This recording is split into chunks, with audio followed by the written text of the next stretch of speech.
Hey everyone, welcome to another exciting episode of Movies on the Run with your host, Freddie Lee Jones III, aka Cosplay Freddie.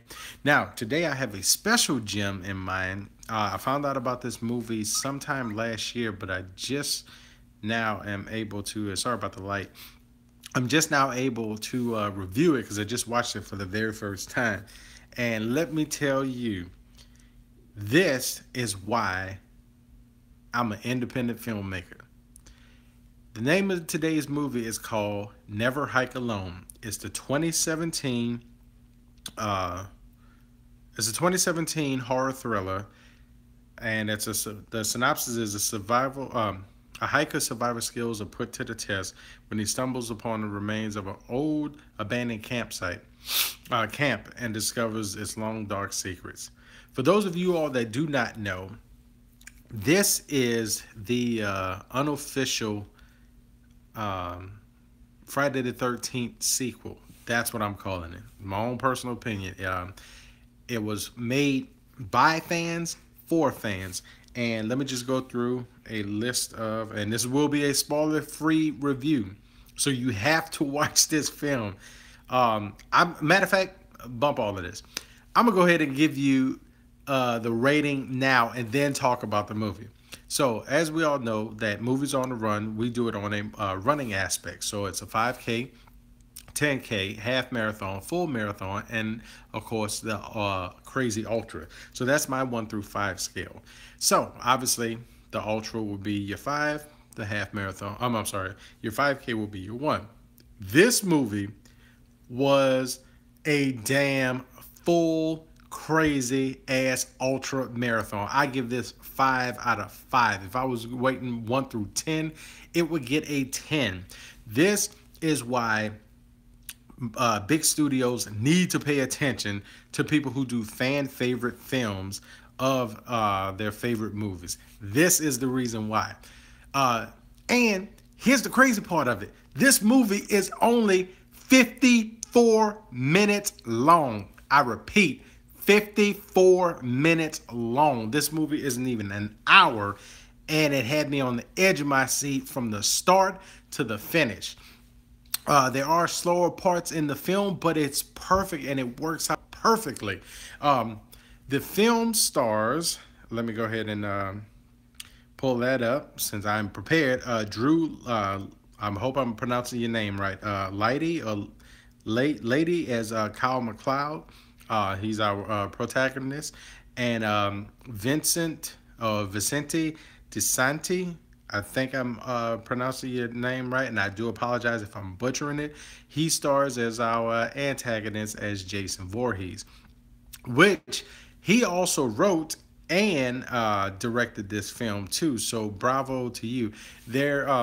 Or this movie is literally, it's one location but multiple locations at the same time. It takes place in the woods, but there's the gentleman, Kyle, the character of Kyle. He camps out, and he's basically one of those.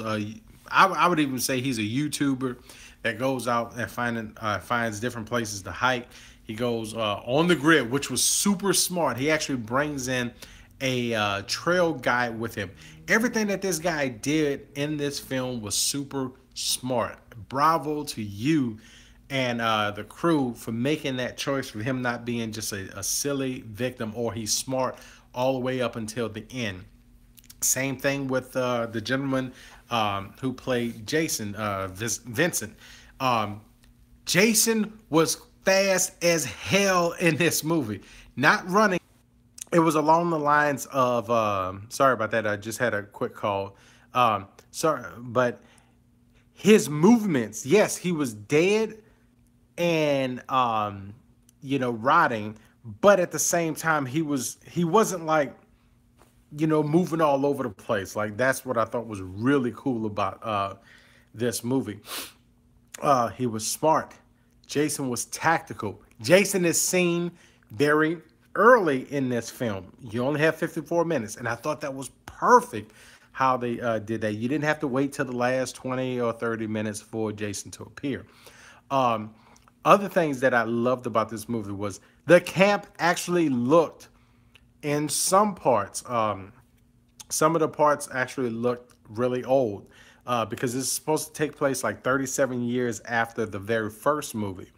Uh, and what I enjoyed about that was when he was walking through some of the sets, even though, granted, this is not a Paramount or New Line produced film, they still kind of gave you different nods to several different movies. The scene where Kevin Bacon, I think, gets stabbed through the bed, and you see the bloody pillow, the bloody mattress, like all of that stuff is still there. Um, and even like the dried up blood, which has now discolorated. I thought that was like a crazy nod to it. The one where the girl gets killed in the shower, that was still cool. I want to say that might have been, was that part two, or that might have been the first one? Oh no, I'm sorry. It's 37 years after, so this would be everything that happened in the first movie. So my apologies about making references to the other movies, but at the same time, the Camp Crystal Lake sign even looked legit in this movie, even though where it was located. I thought that was so perfect how they put this together. These guys really studied what Friday the 13th means as a horror movie enthusiast, as an audience member, and as a sure all around filmmaker. These guys did an excellent job on how great that they captured the essence of what Friday the 13th was. I will say this, and I know I'm speaking with millions of people. Yeah, I'm gonna go ahead and say millions of folks that will agree. This movie is what the next Friday the 13th should have been. Damn, don't get me wrong, I do love Derek Mears as Jason. But at the same time, um, you rehashing the same old story, and they pull him out of Camp Crystal Lake and the remake. But with this one, it brings it right back, even down to the point where there's a no trespassing sign, and the guy even makes the smart decision and says, while he's filming himself, "Hey, I don't advise doing this, but I bet if I cut through here, then I can make it from point A to point B a lot quicker." It was smart decision making like that, as opposed to let's go check it out for no apparent dumb reason. That was good. So bravo to you and the cast and the crew for making a great film like this. Oh, and this was produced by, let me go ahead and pull that up. I want to say it was where we at? Where we at? Okay. While I'm searching through that, and I do apologize for not being as prepared as I wanted to be, but this was a Kickstarter project. So again, I really wish I would have known about this, because I would definitely have given to this Kickstarter project. Um, and what was so awesome about it was, if I would have been an investor on this, you know, I would have been amazed at how great this was. I would have been proud to say, "Hey, my money went towards a great project." For those of you all who have seen this and agree, by all means, check me out on YouTube, pull up comments and all that good stuff, and let me know what you all thought of it. Um, Negatives, none. The movie was too short. But here's a nitpick. It was too short, but it was straight to the point. I didn't need any edit filler. It didn't need any other cast members. This was the cat and mouse game played by Jason Voorhees and Kyle.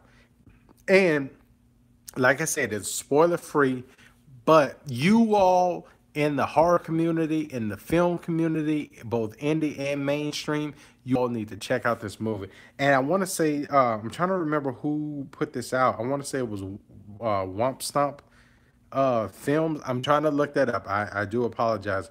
Um, Let me see. Let me see. Let me see. Let me see. Let me see. Check out the trailer on YouTube. Oh yes, Womp Stomp is the name of the company that produced this film.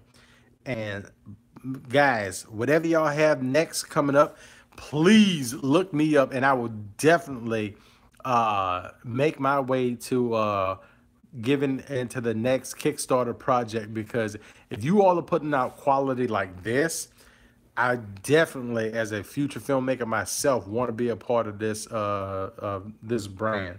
But you guys have definitely stepped the game up. You all have me researching stuff that I can add to my films as a student to make them that much more better. So I do appreciate you, Vincent, Kyle, both of the Sarahs that were a part of this. Um, this was the Indiegogo for Never Hike Alone. A lot of people talk about Indiegogo as opposed to Kickstarter, so I never definitely check them out. But yeah, please do. I know I'm kind of getting off tangent, but please do watch this film, Never Hike Alone. Womp Stomp Films produced this. This was directed again by Vincent DeSanti, and it starred Andrew Leahy and whatnot. But yes, this there's so I can go on and on about how good this film was, but I want to keep the attention span of my viewers as open and fresh as possible, because I don't want to bore you to death with me just constantly talking about how great this film is. Watch the film for yourself. Come back to my review. Definitely, let's get into a discussion. Hell, you find me on Facebook, Freddie Lee Jones III. You find me on Facebook if you want to talk about how good this film was. All right, everybody. This is 11 minutes and 30 some odd seconds, and Cosplay Freddy is definitely out.